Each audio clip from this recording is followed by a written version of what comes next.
There are eyes that have seen too much for one lifetime, eyes that carry the weight of unspoken centuries, that hold a depth no single biography could explain. If you've ever caught your reflection and felt a stranger looking back, someone older, wearier, more knowing than your years should allow, you may be glimpsing the ancient inhabitant within. Not everyone walks through life with this quiet burden. Most souls are fresh, new, learning their first lessons in the theater of human experience. But some arrive already carrying the invisible scars of journeys taken long before this flesh was formed. They remember what the mind was never taught. What if the sadness you cannot name, the wisdom you cannot explain, the homesickness for places that exist only in dreams, what if these are not symptoms of something broken, but evidence of something ancient awakening? Deep in the collective unconscious lives, the archetype of the old soul, the wanderer who has walked many paths, worn many faces, loved and lost across the theater of time itself. Carl Jung spoke of how certain individuals carry not just their personal unconscious, but fragments of the collective memory of humanity. They are living repositories of what the species has experienced, repositories that sometimes crack open and bleed ancient grief into present moments. The old soul moves through modern life, like an exile from a country that no longer exists. They speak the language of this time, wear the clothes of this culture, but their inner compass points towards something beyond the horizon of a single existence. They are homesick for eternity. This is not metaphysical fantasy. It is the lived reality of those who carry what Marion Woodman called embodied wisdom, a knowing that lives in the bones and blood before it reaches the mind. The body itself becomes a vessel for memory that transcends the biographical self. She stood at the edge of the Celtic cliffs, and her chest broke open with a longing so fierce it brought her to her knees. She had never been to Ireland before, had no Irish ancestry, no logical connection to this landscape, yet something in her soul recognized these stones, these winds, as if she had walked here in another skin, in another century. This is the first whisper of the ancient soul, a nostalgia that defies geography and logic. It arrives as sudden tears in museums, as chest-tightening recognition in foreign cities, as dreams of places that feel more real than waking life. The rational mind scrambles to explain past life regression, genetic memory, overactive imagination, but the soul knows what it knows. Jung's concept of the collective unconscious suggests that we inherit not just physical traits, but psychic imprints, archetypal memories that surface as seemingly inexplicable attractions to certain landscapes, cultures, or time periods. The old soul experiences this inheritance not as theory, but as lived embodied truth. Have you ever walked into a cathedral and felt your knees want to genuflect? Though you were never taught to pray, have you ever heard Gregorian chant and felt your throat remember harmonies you never learned? These are not accidents. These are homecomings. The ancient soul carries within it a map of places the current personality has never traveled, but the eternal self has known intimately.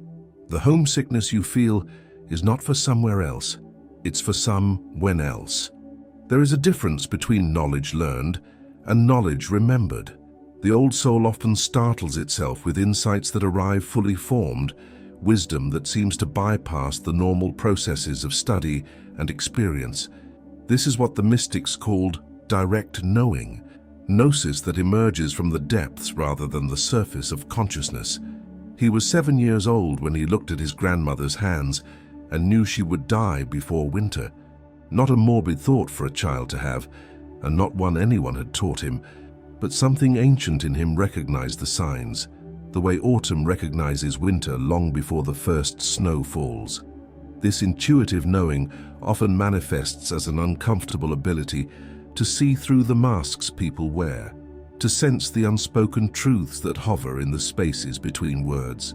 The old soul becomes an unwitting oracle, reading the symbolic language of human behavior with a fluency that makes others nervous.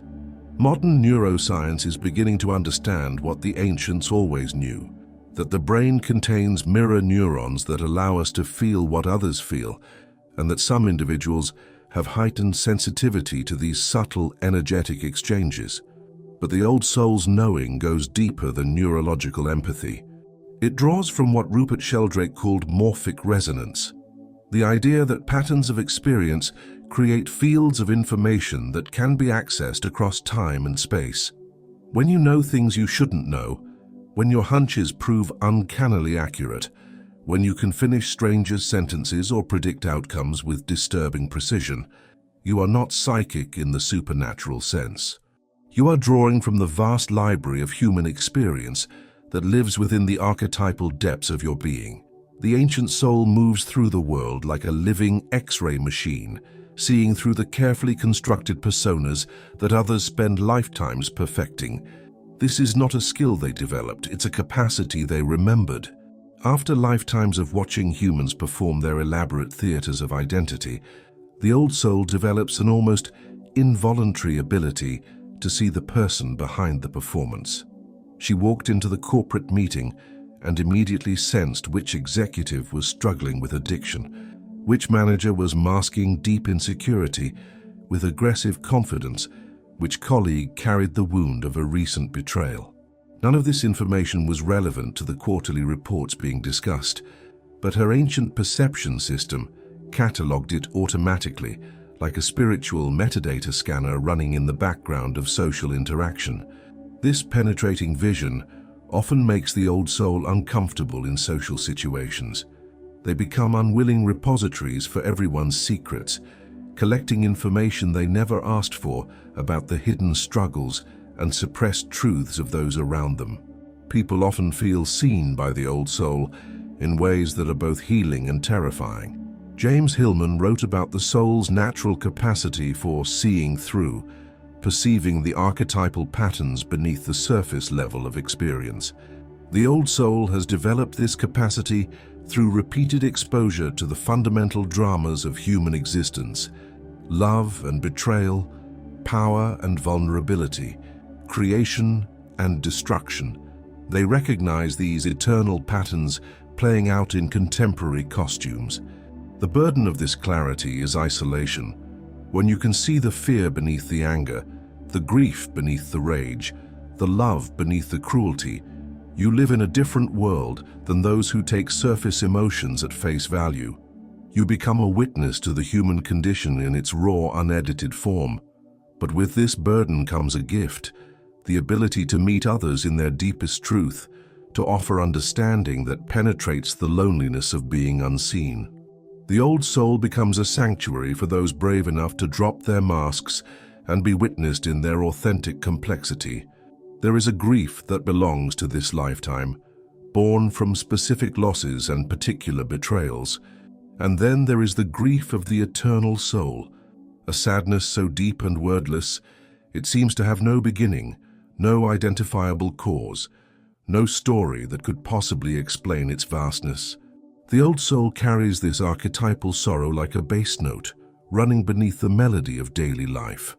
It surfaces in quiet moments, triggered not by personal memories, but by sunset light filtering through autumn leaves, by the sound of wind through empty buildings, by the sight of elderly hands holding young ones.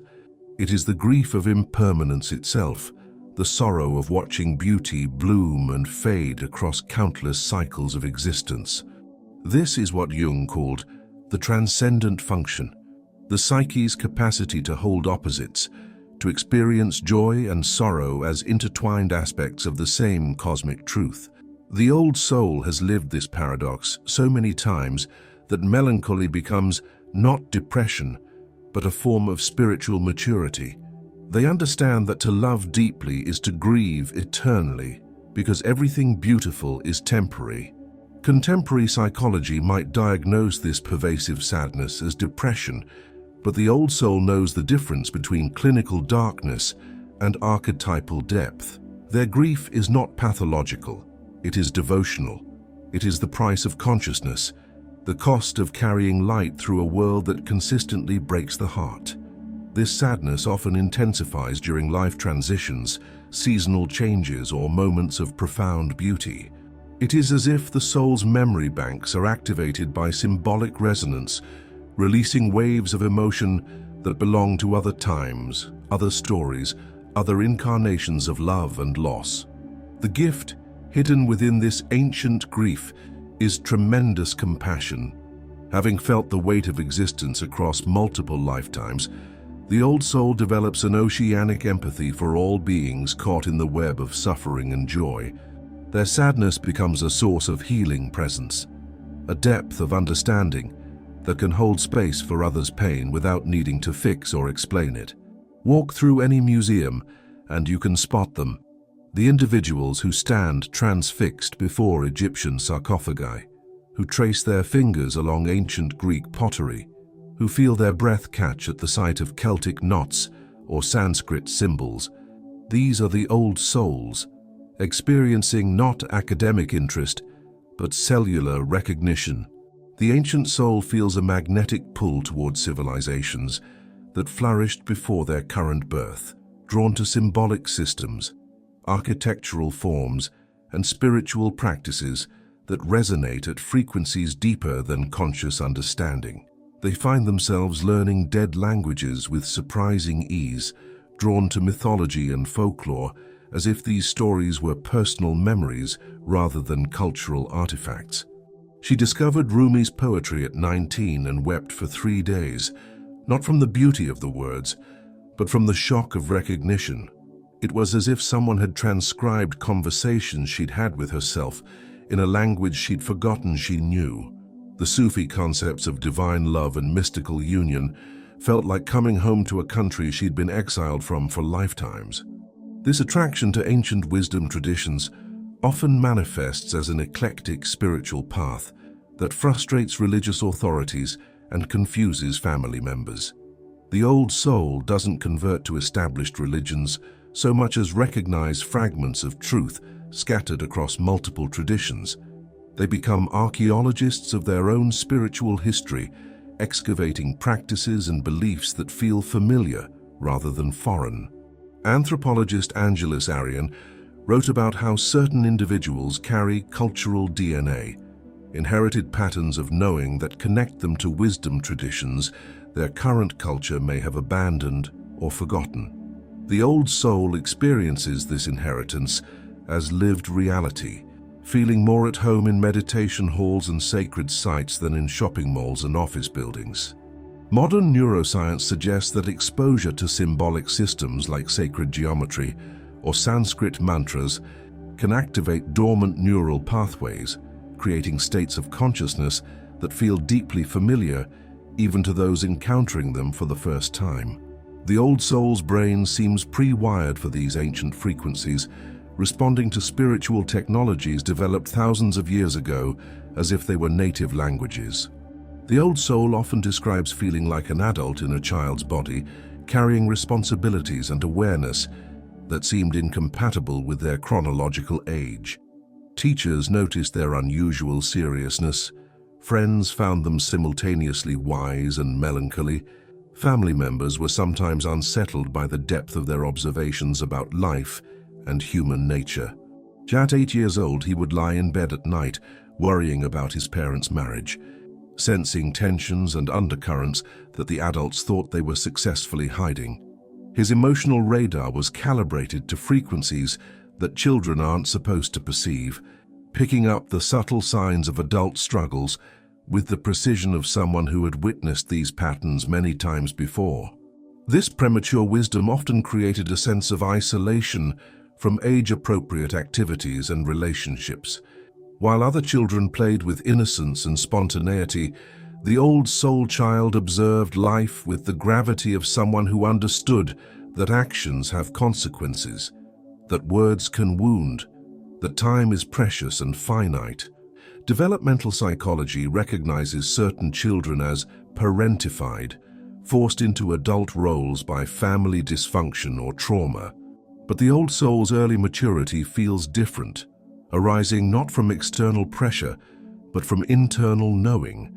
They carry themselves with a dignity that seems borrowed from another era, speak with vocabulary and insight that surprises adults, and demonstrate emotional intelligence that typically develops only through years of experience.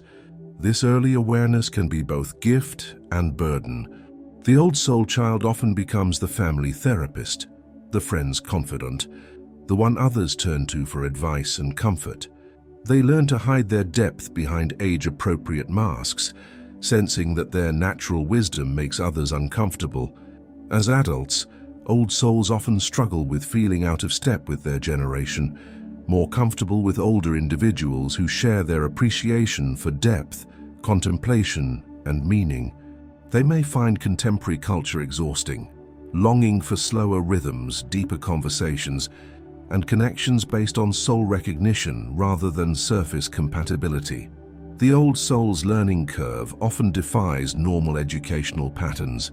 They grasp complex emotional, spiritual, or philosophical concepts with startling speed, not through intellectual analysis, but through intuitive recognition.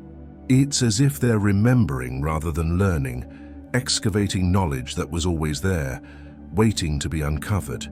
She enrolled in her first meditation class and achieved states of consciousness in minutes that typically took practitioners years to reach. The teacher was amazed, but she felt only a quiet sense of returning to familiar territory. Her body knew how to breathe with the cosmic rhythms. Her mind knew how to dissolve into expanded awareness. Her spirit knew how to navigate non-ordinary states of consciousness. This accelerated learning often extends beyond spiritual practices to include artistic skills, languages, healing modalities, and forms of creative expression. The old soul may discover they have natural talent for playing instruments they've never touched, speaking languages they've never studied, or understanding esoteric subjects without formal training. From a depth psychology perspective, this rapid learning can be understood through Jung's concept of the collective unconscious, the shared repository of human experience that contains archetypal knowledge and skills.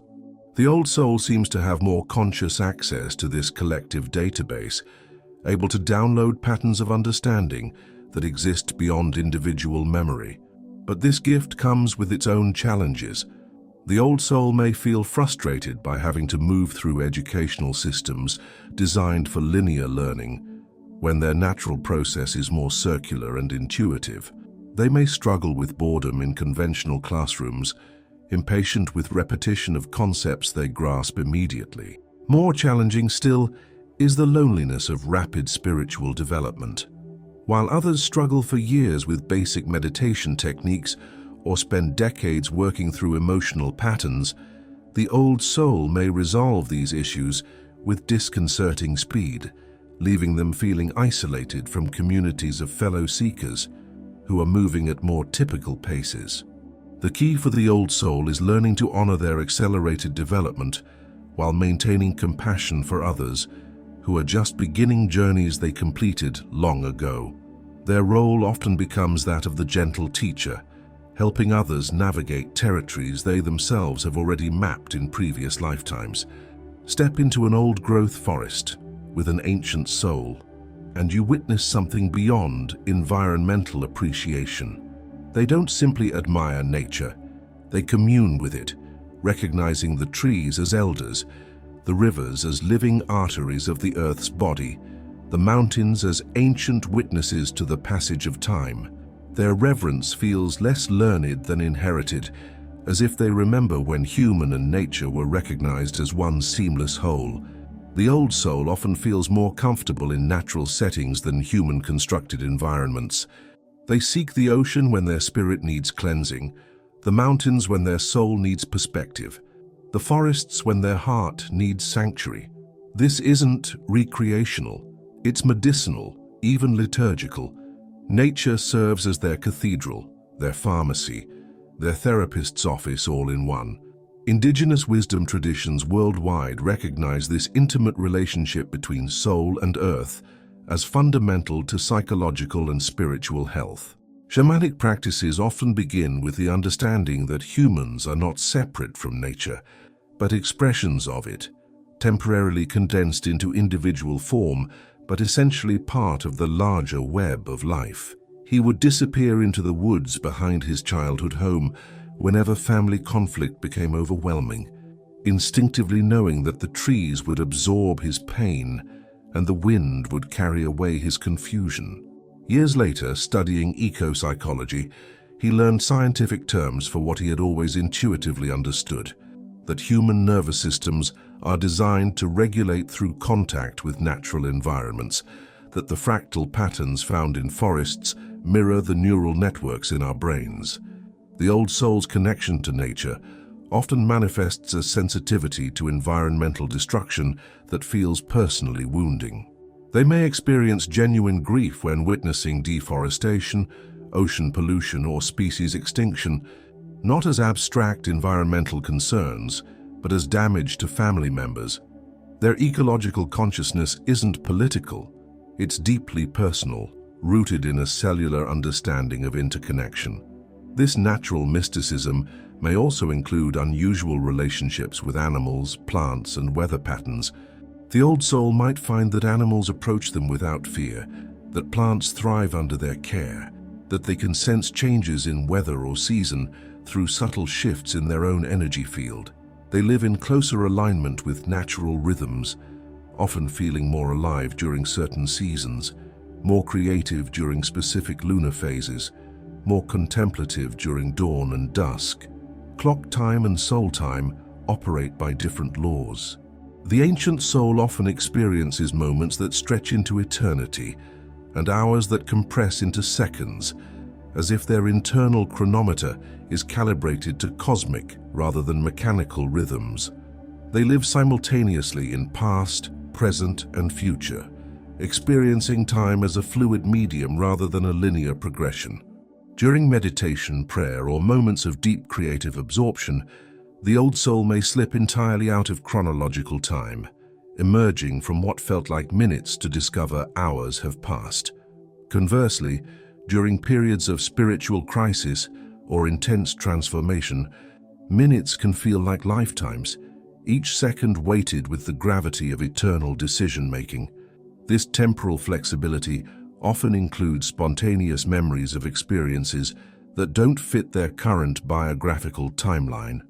While washing dishes, they might suddenly remember standing in a medieval monastery, the smell of beeswax candles, and the sound of Gregorian chant more vivid than their present kitchen. These aren't fantasies or daydreams. They have the texture and emotional resonance of genuine memory. Contemporary physics supports what mystics have always claimed, that time is relative, that consciousness can influence the perception of temporal flow, and that past, present, and future may exist simultaneously in dimensions beyond our ordinary awareness. The old soul seems naturally attuned to these non-linear temporal realities, experiencing time as spiral rather than straight line. She was cooking Sunday dinner when she suddenly found herself standing in a similar kitchen from what felt like another century, stirring soup over a wood fire while children played outside a window that looked out onto rolling hills rather than suburban streets. The memory lasted only seconds in real time, but contained the full emotional texture of a complete lifetime. The taste of bread baked that morning, the sound of her husband's voice calling from the garden, the weight of a baby at her hip. This time slipping often intensifies during periods of stress, transition, or spiritual awakening, as if crisis opens doorways between different temporal dimensions. The old soul learns to navigate these shifts with growing comfort, recognizing them as glimpses into the multidimensional nature of their eternal existence. The challenge is integrating these non-linear experiences into a culture obsessed with schedules, deadlines, and chronological progression. The old soul may struggle with conventional time management, finding themselves naturally drawn to work that allows for creative flow states and organic rhythms rather than clock-punching regularity. The ancient soul moves through the world as an unwitting catalyst, triggering transformations in others simply through their presence. People meet them and find themselves confessing secrets they've never spoken, revealing dreams they've never shared, or suddenly seeing their lives with uncomfortable clarity. The old soul becomes a mirror that reflects not what people want to see, but what they need to recognize. This mirroring function operates below the level of conscious intention. The old soul isn't trying to be therapeutic or transformational. Their natural depth simply creates a gravitational field that draws out authenticity in others. Strangers approach them in coffee shops with life stories. Acquaintances find themselves asking for advice about relationships and career changes. Even casual encounters often turn into profound conversations about meaning and purpose. From a Jungian perspective, the old soul embodies what he called the wounded healer archetype, someone whose own journey through darkness and light gives them the capacity to hold space for others' transformational processes. Their very presence says, "I have been where you are going, and it is survivable." At the grocery store, she noticed the cashier looked exhausted, shadows under her eyes that spoke of more than just physical fatigue. Without thinking, she looked directly into the woman's eyes and said, "Some days are harder than others, aren't they?" The cashier's professional mask cracked, tears welled up, and she whispered, "My mum died last week, and I haven't told anyone at work." In 30 seconds, a routine transaction became a moment of human connection and healing. This mirror function can be overwhelming for the old soul, especially in crowded or emotionally charged environments. They may find themselves absorbing others' emotions, taking on energetic imprints from every interaction, returning home from social events, feeling drained or confused about which feelings are actually theirs.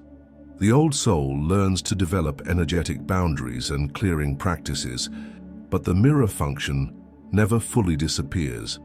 It's part of their spiritual DNA, their contribution to the collective healing process. They serve as catalysts for consciousness, helping others recognize and integrate aspects of themselves that might otherwise remain hidden or denied. The loneliness of this role can be profound. The old soul often feels like they give more than they receive in relationships, serving others' awakening processes while struggling to find someone who can mirror their own depth back to them. They long for relationships of true reciprocity, where they can be witnessed and understood at the same level of depth they offer others. The old soul's emotional landscape includes feelings that seem to arrive from beyond the boundaries of their current existence. Grief for losses they haven't experienced, rage about injustices they haven't witnessed, love for people they've never met. These emotions surface with the intensity and specificity of personal memory, yet they don't connect to anything in their present biographical narrative. He was walking through the historic district of Charleston when he stopped dead in front of a particular wrought iron gate, overcome by such fierce sorrow that he had to lean against a wall to steady himself. The feeling was precise and personal, not general sadness, but the specific grief of having lost someone he loved beyond measure in this exact location. Yet he had never lived in Charleston, had no family history there, no logical reason for the overwhelming sense of loss that left him shaking. These emotional flashbacks often arise in response to symbolic triggers, certain music that evokes unexplainable homesickness, historical sites that generate inappropriate levels of familiarity, even contemporary situations that somehow activate ancient emotional programs. The old soul learns to distinguish between feelings that belong to this lifetime and feelings that seem to leak through from other temporal dimensions of their existence. Modern trauma therapy recognizes that emotional memory can exist independently of cognitive memory, stored in the body's neural networks and triggered by sensory or environmental cues. But the old soul's emotional flashbacks seem to transcend even these individual trauma patterns, accessing what Jung called the collective unconscious, the shared emotional database of human experience. These sudden emotions serve as doorways into deeper self-understanding. Rather than dismissing them as meaningless or pathological, the old soul learns to explore them with curious compassion, asking not, "Why am I feeling this?" but "What is this emotion trying to teach me?" They become archaeologists of their own psychic history, carefully excavating feelings that carry information from beyond their current incarnation. The challenge is learning to honor these emotions without being overwhelmed by them. The old soul may find themselves grieving losses from centuries past, carrying anger about historical injustices, or feeling love for souls they've lost contact with across the vastness of time and space. These feelings are real and valid, but they require different healing approaches than contemporary emotional wounds. People don't have casual relationships with old souls. Even brief encounters tend to catalyze significant shifts in perspective, behavior, or life direction. The ancient soul's natural depth creates a gravitational field that attracts individuals ready for transformation, often without either party consciously intending such profound connection. The old soul might sit next to a stranger on a plane and find themselves in deep conversation about life purpose and spiritual awakening. They might have a brief interaction with a service worker that somehow transforms both people's understanding of their current life situation. Their presence seems to give others permission to access deeper layers of their own authentic truth. This pattern often extends to romantic relationships, friendships, and professional connections. The old soul attracts people who are ready to grow, to heal, to evolve, and they serve as catalyst, mirror, and witness for these transformational processes. Their relationships tend to be intense, meaningful, and life-changing, even when they don't last long in conventional terms. She noticed the pattern in college. Roommates would live with her for a semester and emerge with completely different career plans, value systems, or relationship choices. She wasn't trying to influence anyone, wasn't giving advice or pushing agendas, but something about sharing space with her natural depth seemed to activate others' dormant potential for change. From an energetic perspective, the old soul operates at frequencies that resonate with transformation itself. Their nervous system has been calibrated through many lifetimes of growth, healing, and awakening, and this calibration affects their energetic field in ways that others can feel, even if they can't name what's happening. This transformational presence can be both gift and burden. The old soul often finds themselves in the role of midwife to others' awakening processes, helping people birth new versions of themselves. But this service role can become exhausting, especially if the old soul doesn't feel equally supported in their own continued growth and transformation.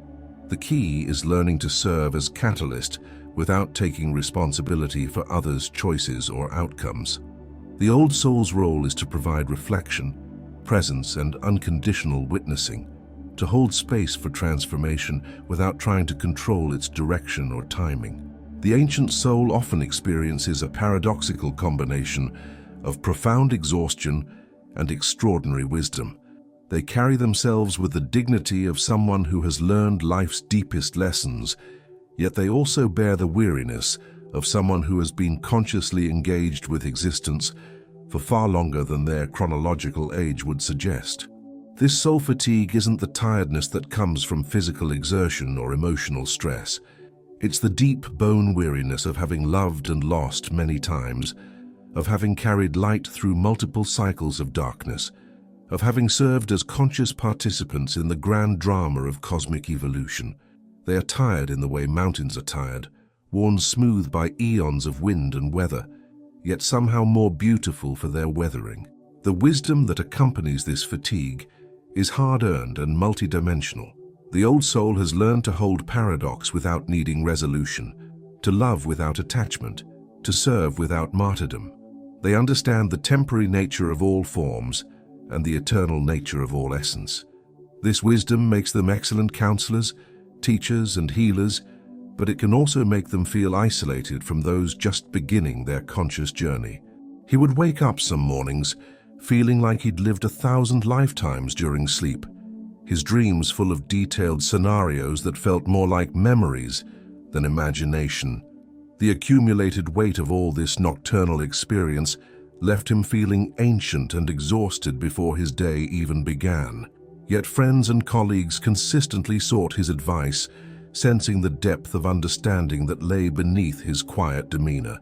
This combination of fatigue and wisdom often manifests as a deep need for solitude, silence, and natural environments. The old soul requires more restoration time than others, not from weakness, but from the intensity with which they experience existence. They need space to process not just their current life experiences, but the ongoing download of ancient memories and collective insights that flows through their consciousness. The exhaustion is also cumulative, the result of lifetimes spent in service to consciousness evolution, carrying more than their share of collective healing work, serving as bridges between worlds and dimensions. The old soul may feel like they've been on duty for centuries, and they long for periods of genuine rest and restoration. Yet within this weariness lies a profound appreciation for existence itself. The old soul has learned to find beauty in the smallest details, meaning in the most ordinary moments, grace in the midst of suffering. Their fatigue is the price of consciousness, but their wisdom is the reward. The ancient soul's relationship with spirituality is characterized by recognition rather than faith. They don't need to believe in mystical realities because they remember them, experience them, live within them as natural habitat. Meditation isn't a practice they've learned, it's a state they recognize. Sacred texts don't teach them new concepts, they remind them of truths they've always known. This natural mysticism often bypasses religious institutions and dogmatic systems.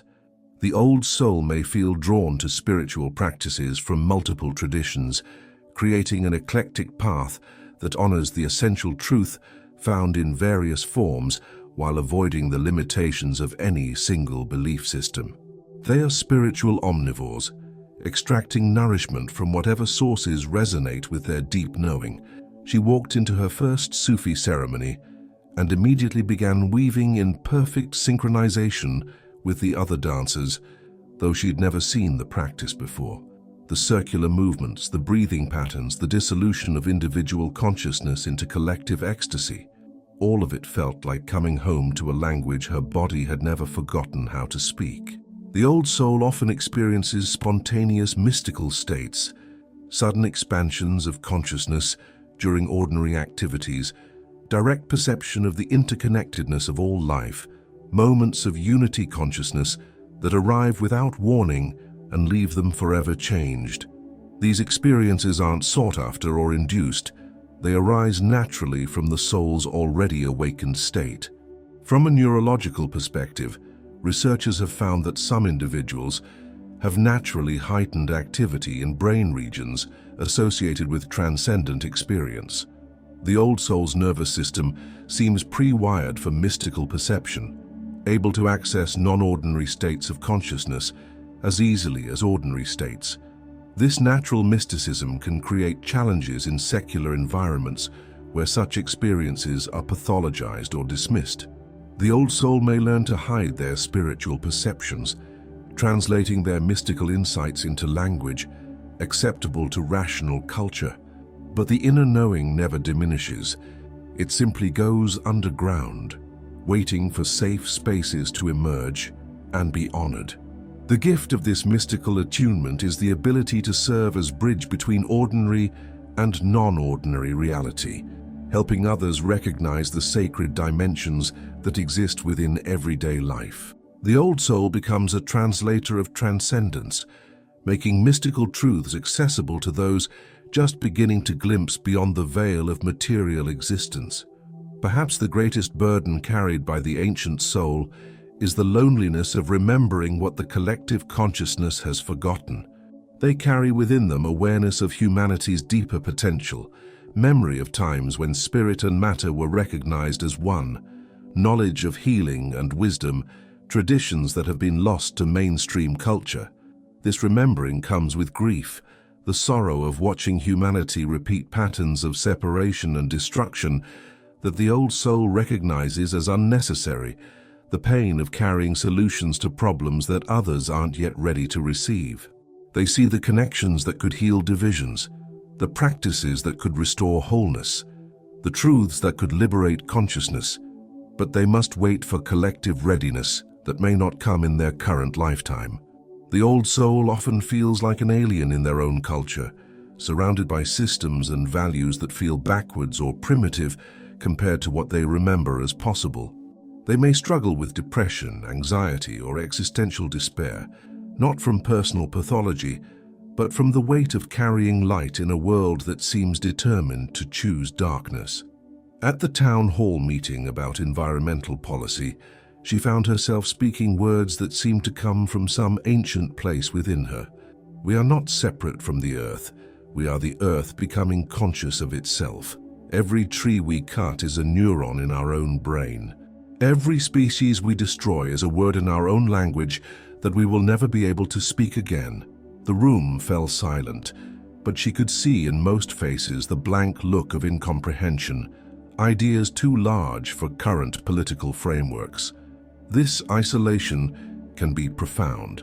The old soul may go months or years without meeting someone who can truly understand the depth of their perception, the scope of their awareness, the intensity of their caring for the world's healing.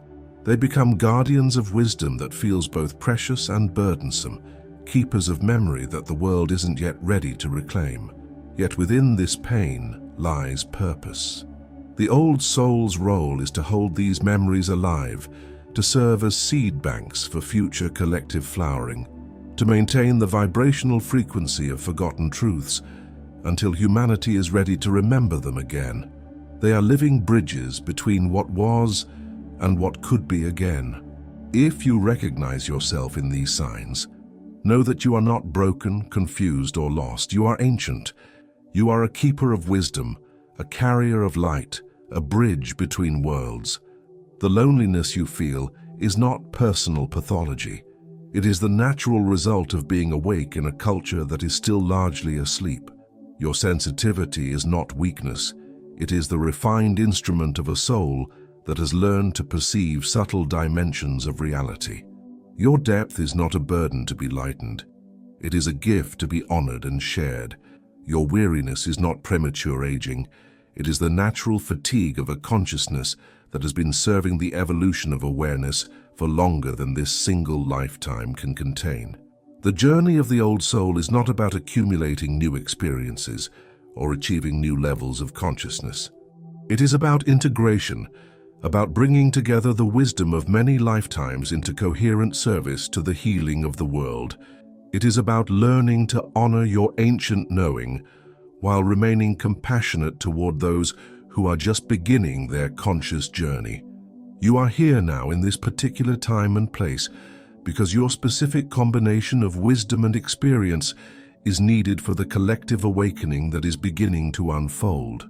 Your role is not to save anyone or fix anything, but simply to be who you are with full authenticity, to let your natural depth, wisdom, and love shine through the forms of this contemporary life. The real journey is not forward into new territory, but inward into fuller remembrance of what you have always been. You are not learning to become spiritual. You are learning to embody the spirituality that is your essence. You are not seeking enlightenment.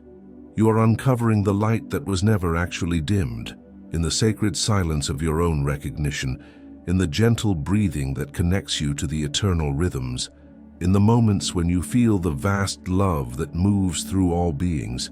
There you find not something new, but something so familiar it brings tears of homecoming to your eyes.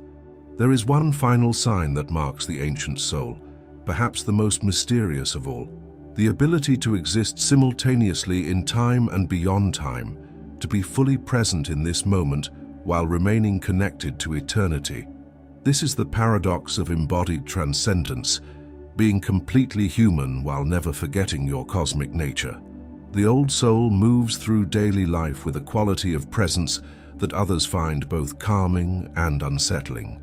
They can wash dishes with the same depth of attention they bring to meditation, can have conversations about mundane topics while remaining connected to the vast silence that underlies all words.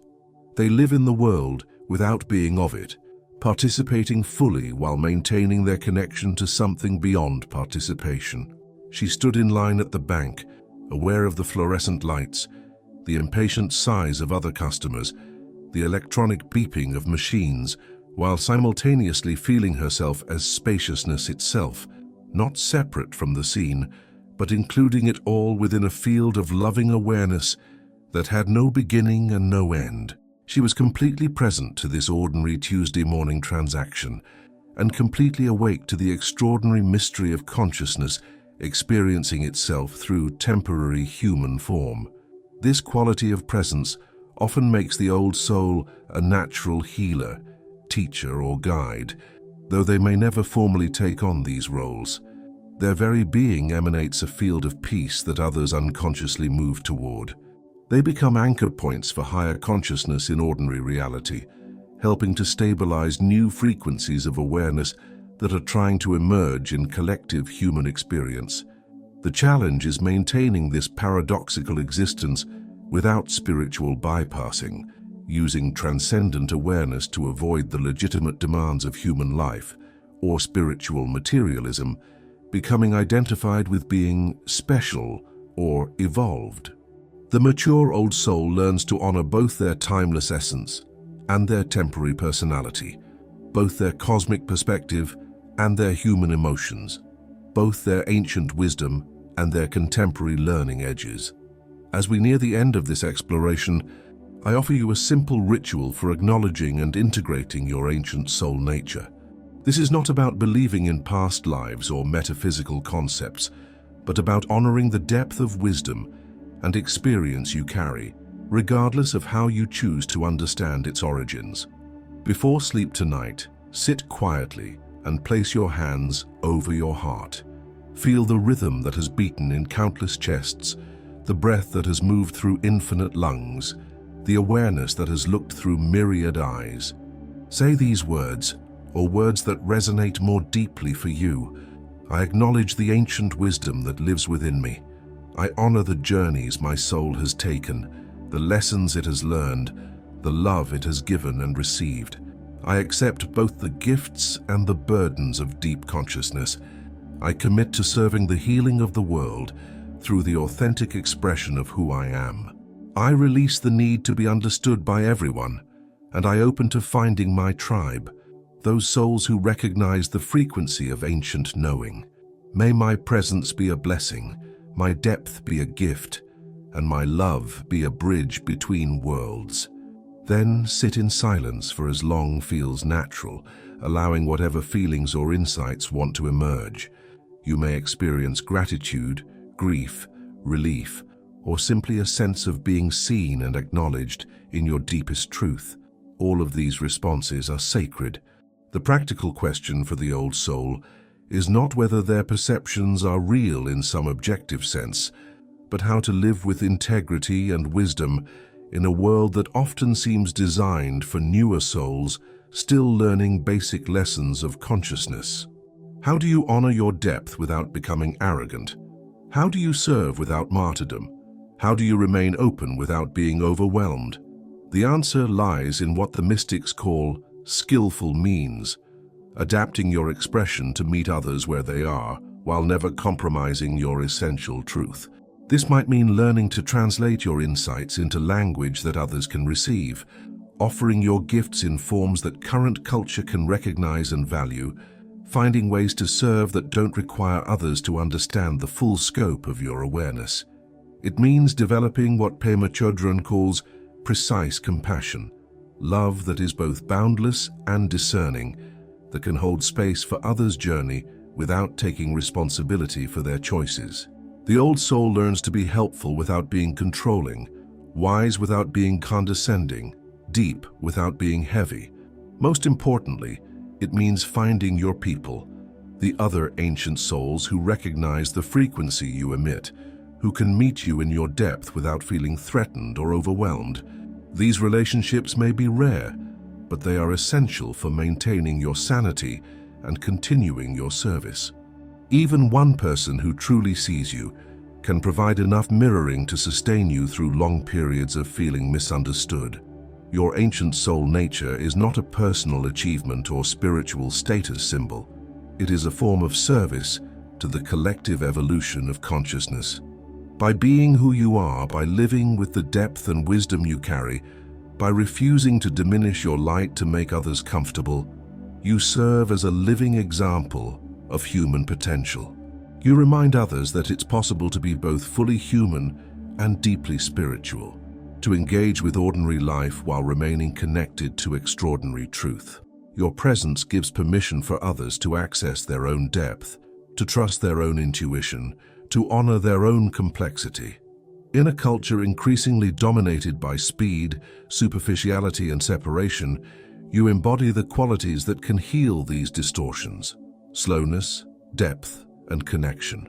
You are a walking reminder that there are other ways to be human, other values to prioritize, other possibilities for how consciousness can express itself through form. Your very existence challenges systems that depend on people remaining unconscious, distracted, or spiritually disconnected. By living as an embodied ancient soul, you contribute to the awakening of collective human potential, serving as a bridge between current reality and what humanity might become when it fully remembers its spiritual nature. You who feel too much, see too clearly, love too deeply. You are not broken. You are the repair. You who carry grief for losses you cannot name, who feel homesick for places that exist beyond geography, who remember truths the world has chosen to forget. You are not lost. You are the compass. You who exhaust others with your intensity, who ask questions that have no easy answers, who cannot pretend that shallow connections satisfy your soul's hunger for authentic communion. You are not difficult. You are necessary. The loneliness you feel is not because something is wrong with you. It is because something is right with you that this world has not yet learned to recognize or celebrate. Your depth is not a flaw to be fixed, but a gift to be honored. Your sensitivity is not weakness, but strength. Your wisdom is not burden, but blessing. You came here carrying light through a world that often prefers darkness, offering love to hearts that have learned to defend against it, speaking truth in times when lies feel more comfortable. Of course you feel tired. Of course you sometimes wonder if it's worth it. Of course you long for home. But here is what your ancient soul knows, that your human personality sometimes forgets. You are already home. You have always been home. Home is not a place you return to, it is what you are. The love you seek, you carry. The wisdom you hunger for, you embody. The peace you chase, you radiate. Your role is not to save the world, but to love it. Not to fix what is broken, but to remember what was never actually damaged. Not to become enlightened, but to recognize the light that has always shone through your eyes, even in your darkest moments. Trust the ancient knowing that moves through you. Honor the depth that others fear. Celebrate the complexity that simpler souls cannot fathom. You are exactly who you were meant to be, carrying exactly what this world needs, arriving at exactly the right time to offer your irreplaceable piece of the cosmic puzzle. The real secret, Ancient One, is this: you are not here to become anything new. You are here to remember what you have always been, to embody what you have never stopped being, to shine as the eternal light temporarily playing in the form of human consciousness. You are the answer to prayers whispered by hearts that have forgotten how to hope. You are the medicine for collective wounds that seem impossible to heal. You are the bridge between what was and what will be, the keeper of memory and the herald of possibility. Rest in this knowing. Trust your journey. Honor your gifts. Love without reservation. Serve without attachment. Be ancient. Be new. Be exactly and completely yourself. The world has been waiting for you to remember who you are. Now that you do, let your light shine without apology. Let your love flow without condition. Let your wisdom speak without fear. You are home. You have always been home. Welcome back to yourself, ancient soul. Welcome back. If this resonated with the depths of your being, share it with another soul who might recognize themselves in these words. And subscribe, because we're just beginning to explore the mysteries that your ancient heart has always known.